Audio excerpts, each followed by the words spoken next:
How's it going, dudes? T-Nice.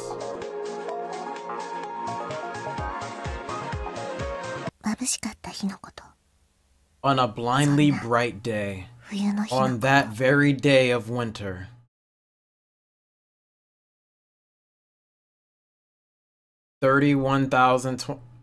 from the July 2004 police statistics on suicide? Spring 1996 Setsumi. Sure, I wasn't very healthy ever since I was a child. Even so, I attended elementary school like all the others, and during summer breaks I often played until I was utterly tanned. June, shortly after my entry into middle school. The day after I ordered a swimsuit for use the next month. My first hospitalization on a day just before the first semester midterms, on a day when the first drops of rain were so cruelly cold. Falling apart from amidst the pure white of the overcast sky. Of course, the first time it happened, all my classmates came to visit me almost every day. And when I was released, they even came to my house on weekends to play. But that was only the first time around. Autumn into winter, winter into spring, a vicious cycle, hospitalization, release, clinics, and hospitalization again. Oh, what is going on right now? And before I knew it, even the classmates I once called friends turned into acquaintances, and then into strangers. Yo, this sucks, man. As if with every changing of seasons, I was being erased from their collective memory. It seems that to all those normal people, my very existence was an unpleasant fact. And so it looks like I've been erased. I'd spent so many seasons, so many white overcast skies, without the want or need to converse with anybody. For that matter, my English textbook never changed from that of a first-year middle school student before the first midterm. That is where my time seems to come to an end. Yo, this freaking sucks, man. This sucks.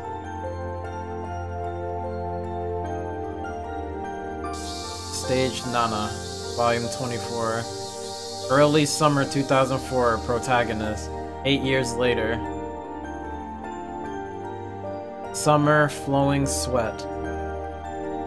The gigantic electronic scoreboard in the driver's license examination facility lit up all at once. My eyes and everyone else's looked for our respective numbers. 237, 237. And of some 8 columns of lit text. Sure enough, my examination number was shining in the mist. Clickety-clack! A nearly empty train car, perhaps thanks to the beautiful afternoon, almost alone in that train car, was heading back home from the examination hall. My left hand held a new traffic regulations handbook, and my breast pocket held my brand new driver's license. Oh yeah, I can drive! Yeah, boy! So now I've got a driver's license as well. I muttered somewhat happily, but there were no strong feelings behind it. I never particularly wanted to drive a car. I never particularly had any motive for it. It was just that my colleagues in the technical institute both recommended that I at least get a driver's license. That night, when I told my parents that I'd gotten my license, they merely replied with an "I see." And when I asked if I could borrow the car just for a test run, they instantly and curtly said just one thing: no. While I didn't really want to drive the car or anything, the response was all too expected. Those were my parents for you. The next day, I awoke with chest pain and went to the hospital. Sickness and I generally had nothing to do with each other, which is why I found the ER waiting room to be utterly boring. And just when I thought they were through examining me, they ordered an X-ray and some blood tests, then they left. And again, I was left waiting for a long, long time.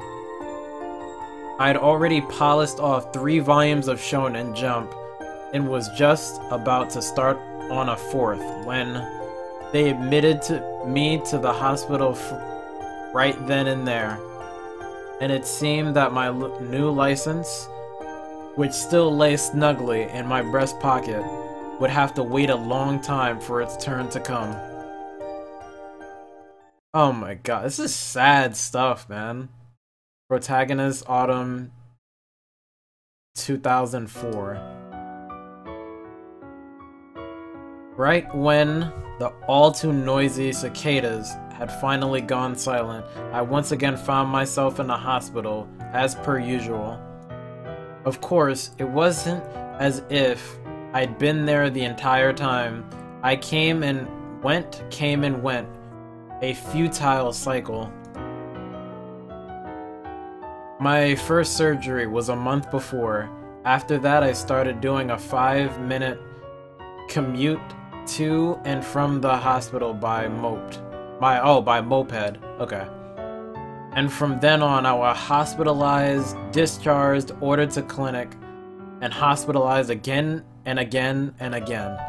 While I still had no clue what PET or ERESA stood for, in no time at all, several months had already passed. As my appetite decreased, my medications increased. I could feel my own physical strength atrophying away. I kept imagining that my legs were getting thinner, but the needle of the weight scale rudely informed me, it's not just your imagination. And yet I kept looking on at myself with detached interest, as if it were happening to somebody else entirely, as if I was looking at a scene on TV or the like. My mind would not grasp what had so suddenly happened to my body. Nothing within me was telling me that this was real at all.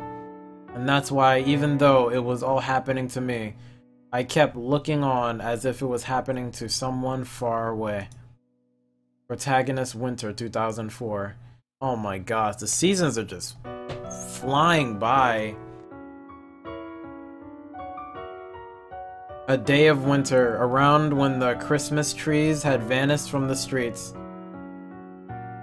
I was discharged home as a kind of year's end treat. It seemed like an exercise in total transience, but still, it made me slightly happy. I traveled back to a home I had not seen in a long time, in the midst of a freezing rain. Strangely enough, my entire family was there. My parents, who had never so much as talked to me, came out to meet me, if with terribly stilted smiles. And my little sister, with whom I'd never had a pleasant word, had made up my favorite cream stew and fried shrimp just for me. They made me sit at the table. They peeled tangerines for me. They were cruelly kind. It was an impressive display. At this point, a little thought occurred to me. What about my new driver's license, which I still stuffed away in my pocket? That perhaps things would end for the driver's license without it ever having known any use. Would they let me drive the car? I highly doubt it. And surrounded by a trio of stilted, strained smiles, I kept that thought as if it were someone else's business, with dispassion, ambiguity, and total disinterest.